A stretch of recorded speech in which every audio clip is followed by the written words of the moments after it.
Nguvu 5 za kukaa kimya wakati watu wanakudharau. 1. Jifunze kushinda bila kujitetea.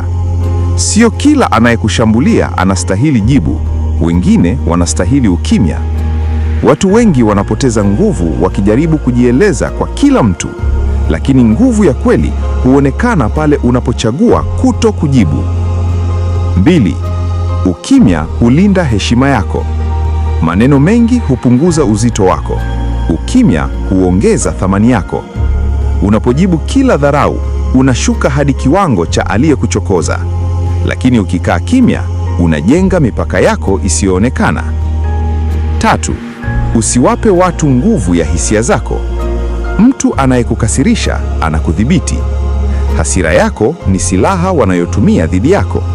Ukidhibiti hisia zako, unachukua udhibiti wa hali nzima. 4. Ukimya ni njia ya kusoma watu. Unaponyamaza, unaona zaidi kuliko unavyosikika.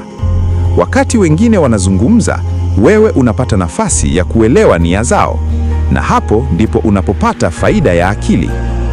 5. Chagua vita vyenye thamani. Sio kila dharau ni vita, nyingine ni mitego. Watu wengine wanataka tu uingie kwenye mchezo wao wa hisia, na ukikubali, unacheza mchezo ambao tayari umepangwa kushindwa.